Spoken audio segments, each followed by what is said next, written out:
with coverage you can count on. This is Channel 3 Eyewitness News at 6 in HD. Good evening, everyone. I'm Cameron Taylor. Thank you for joining us tonight. Well, last night's storms brought in cooler temperatures and clear skies today, with more cold temperatures expected tonight. Let's get a first look at the forecast with Storm Alert meteorologist Nick Austin. Hey, Nick. Hey, Cameron. A beautiful afternoon, but temperatures are going to be cooling down a lot tonight. I tell you, we're talking about below freezing temps. But first, we'll take a look at the difference between now and 24 hours ago. We're talking 25 to 30 degrees colder across East Tennessee and parts of Middle Tennessee over towards Nashville as well.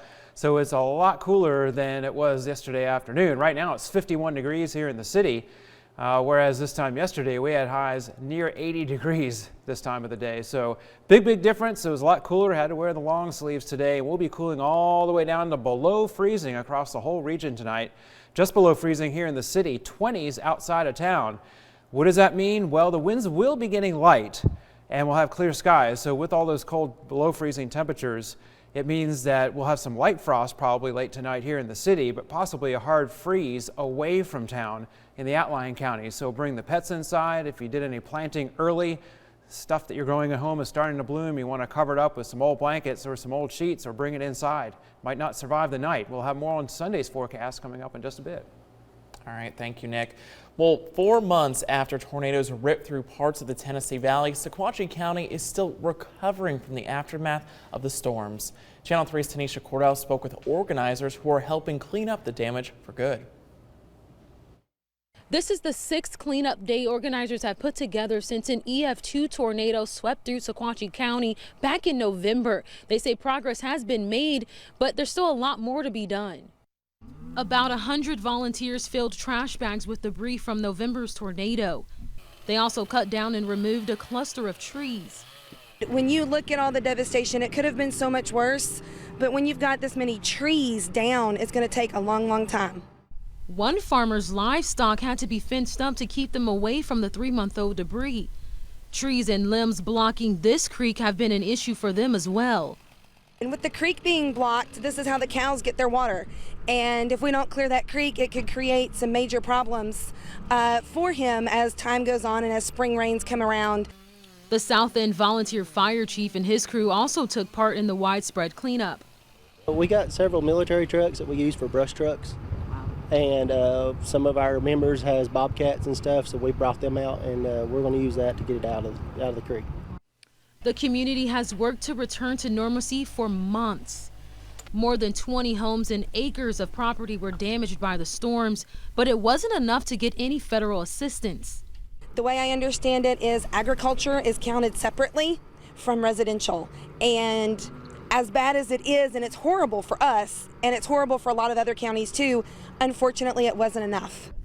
Though there won't be any free government aid, volunteers are sticking to their promise of doing whatever they can to help rebuild.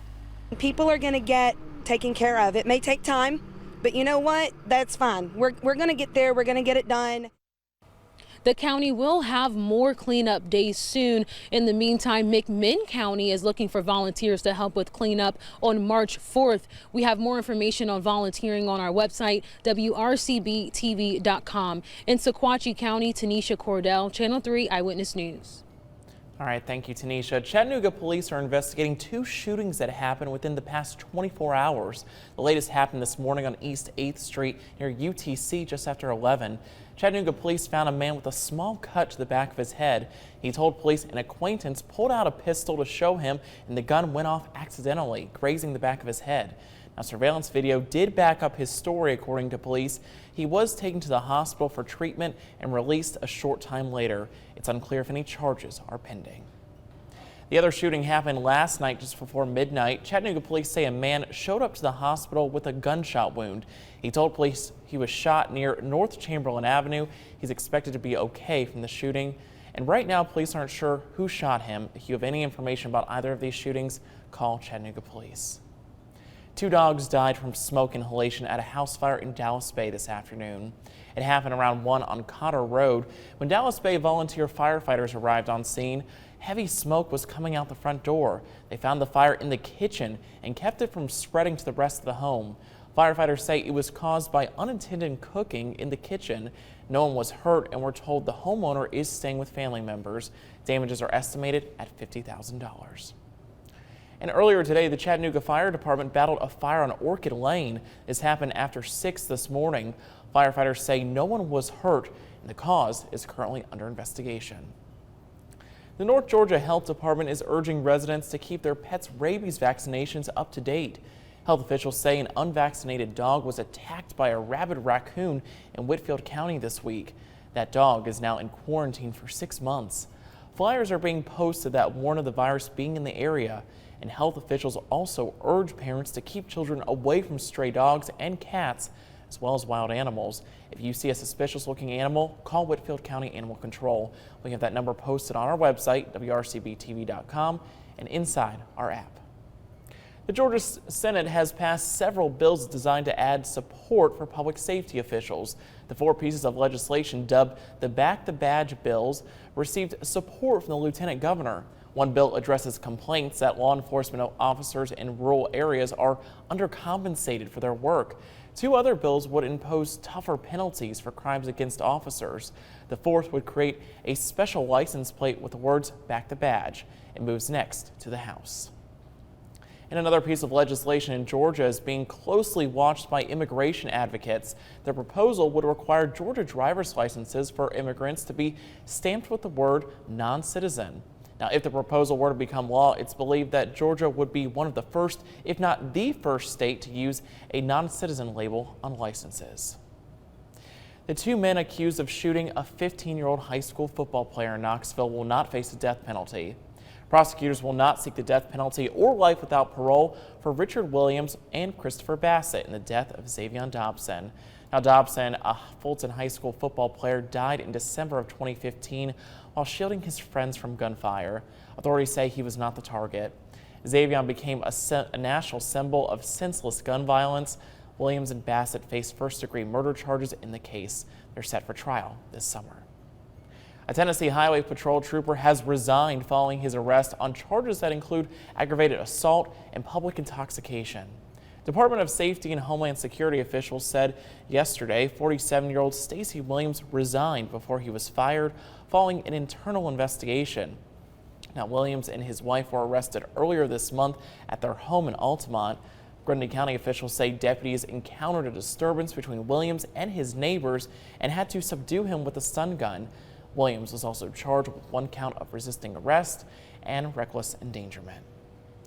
Vanderbilt University Medical Center is the latest hospital to have their records compromised.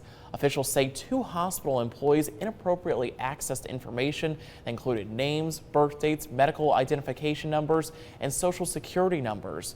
Now, a hospital spokesman says there's no indication the patient transporters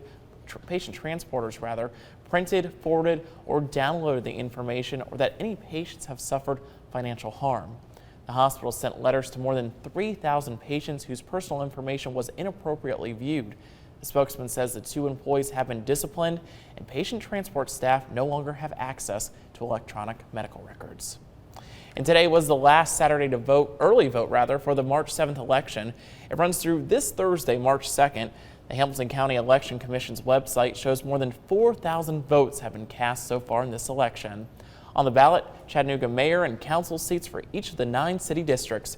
We have a list of polling locations and a sample ballot at WRCBTV.com and in our app. Well, up next here on Eyewitness News at 6. Things are a little bit up in the air. Which movie will win an Oscar tomorrow night? We'll take a look at the nominees. It's going to be a cold night across the Tennessee Valley. A big difference from the last few days. I'll let you know how things warm up for Sunday and what's in store for next week on your 7-day forecast.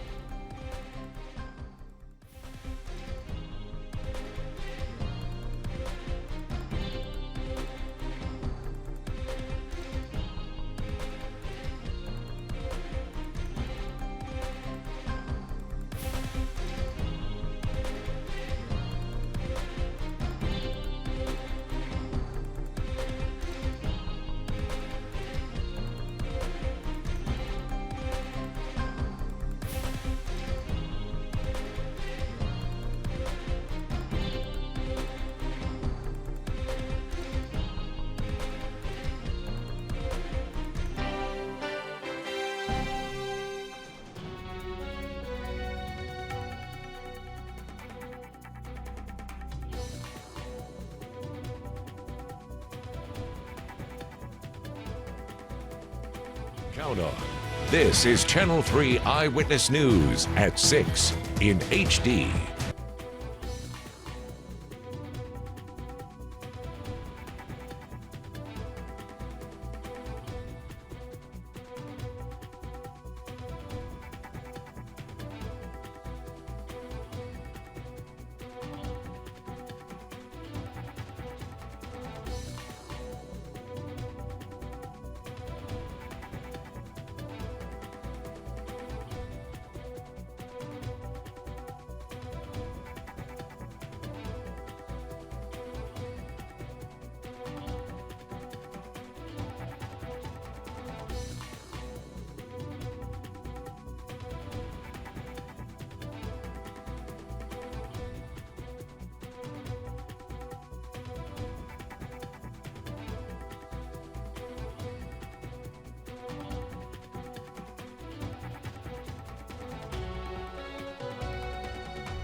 With coverage you can count on, this is Channel 3 Eyewitness News at 6 in HD.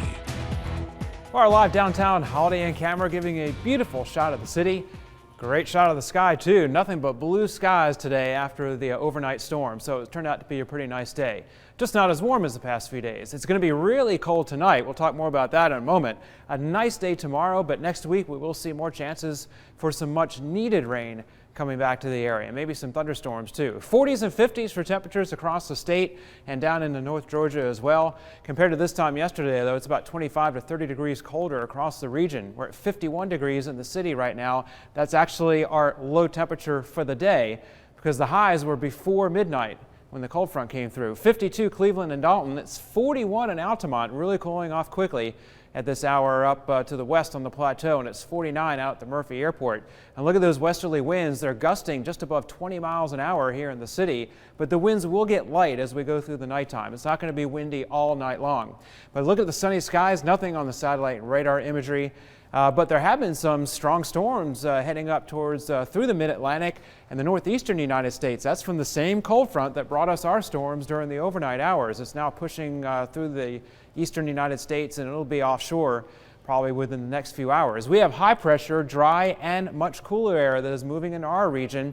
And once the center of that high pressure is right over us late tonight, the winds will be much calmer. We'll still have clear skies, and temperatures will drop even faster during the last few hours of the night.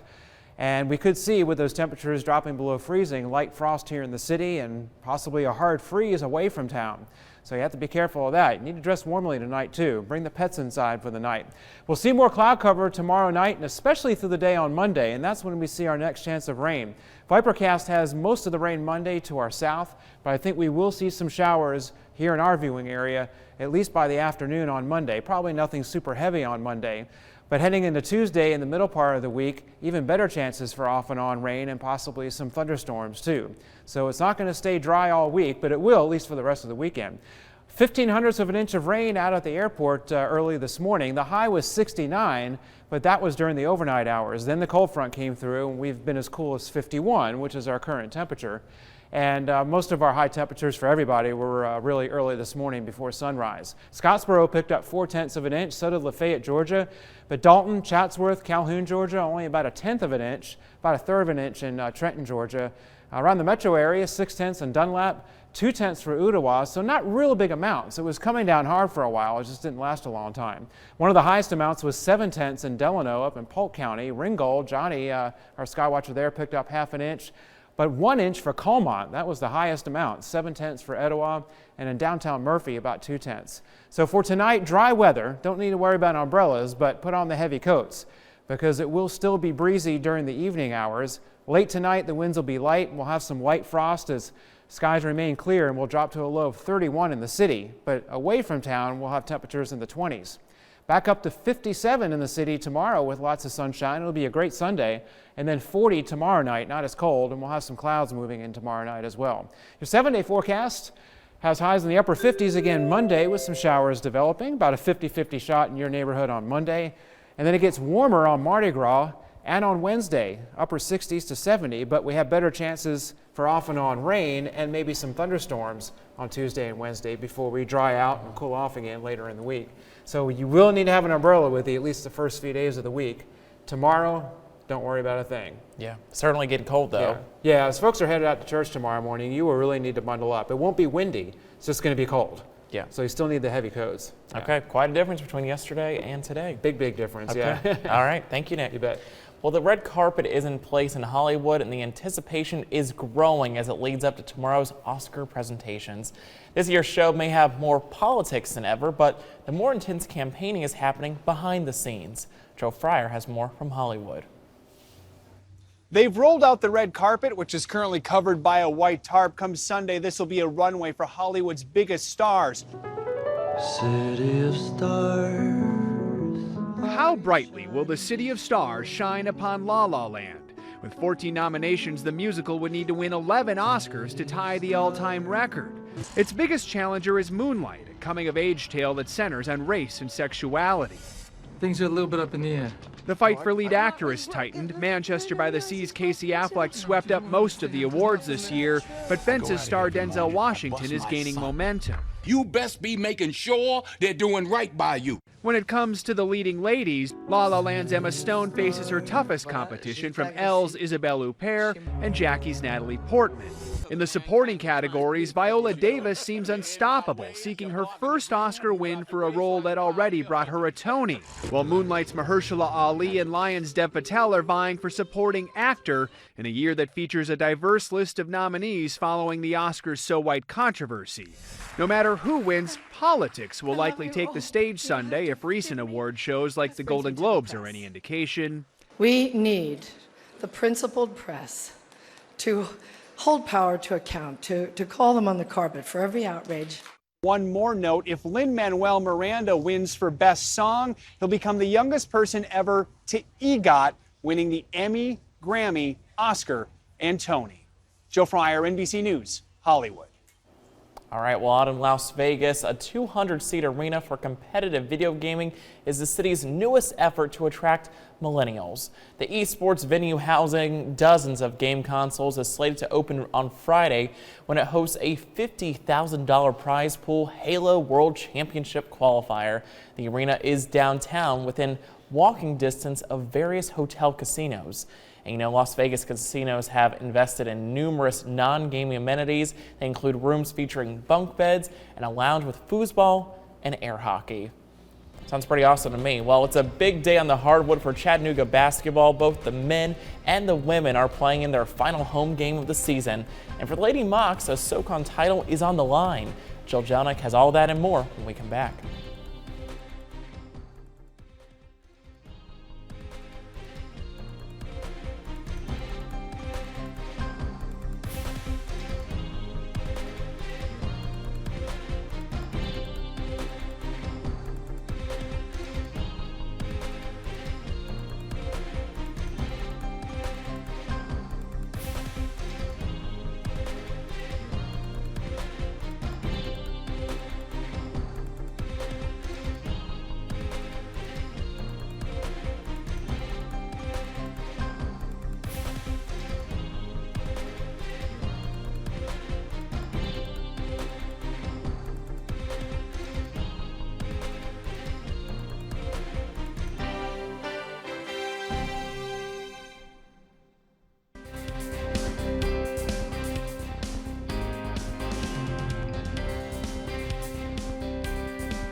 For 5 senior Mocs, today's home game is the last time they will ever get to play in the Roundhouse.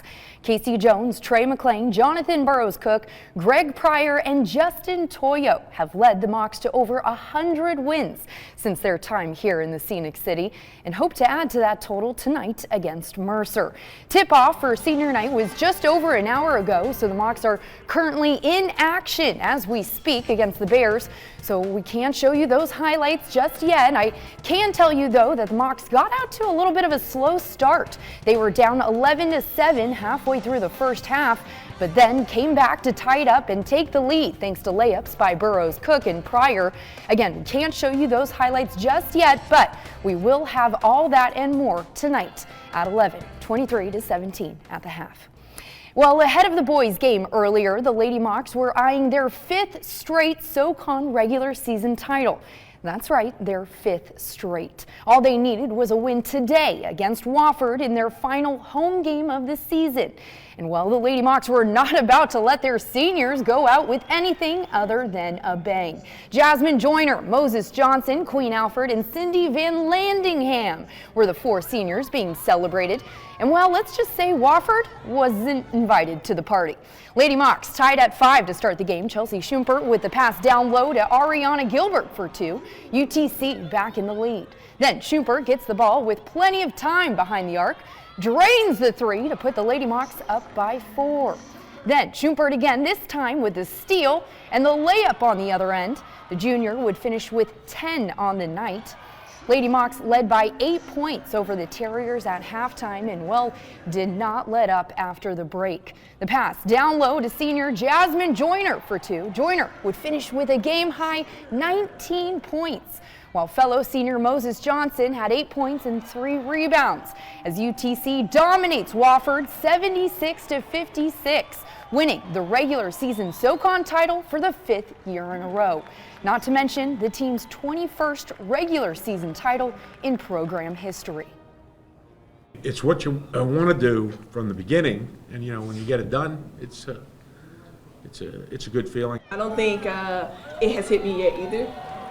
I think I'm kind of tuned in. I think we all are. The whole team is tuned in, just trying to get the season complete and accomplishing it every day, every goal.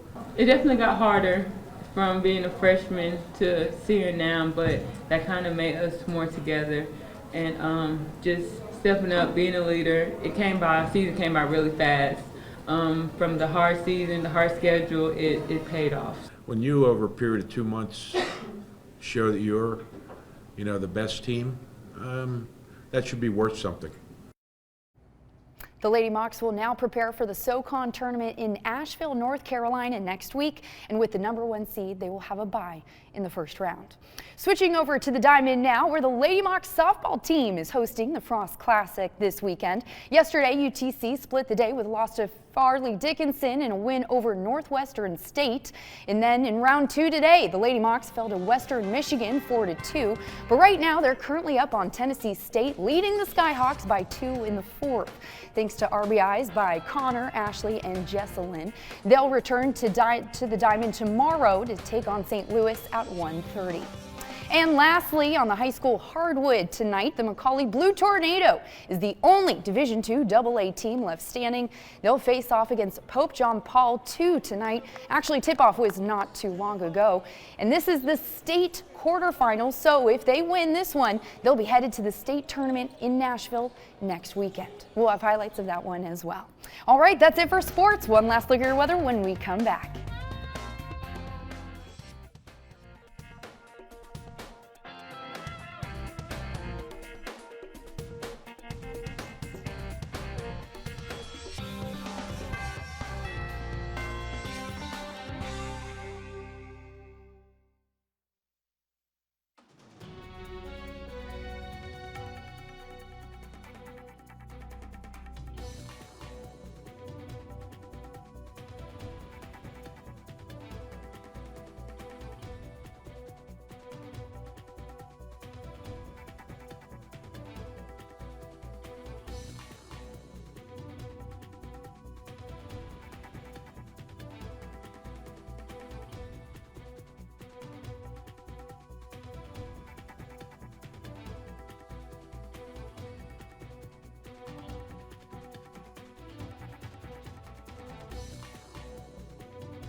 Freezing temperatures late tonight with some light frost, and then 50s and sunshine tomorrow. Have a great night, stay safe, and bundle up. We'll see you back here at 11.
Coming up at 11, breaking away from Hamilton County schools.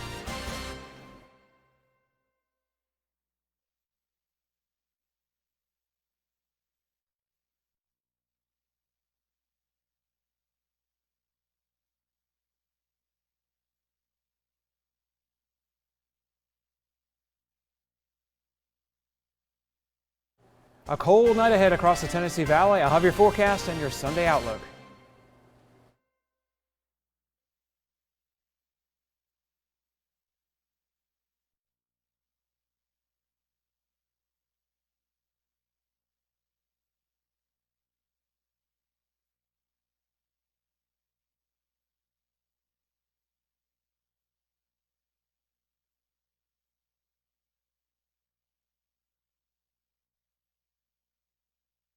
Coming up at 11, cleanup continues in counties hit by tornadoes in November of last year. We'll let you know how you can help. And a cold night ahead across the Tennessee Valley. Good chance for some frost out there. I'll have your Sunday forecast at 11.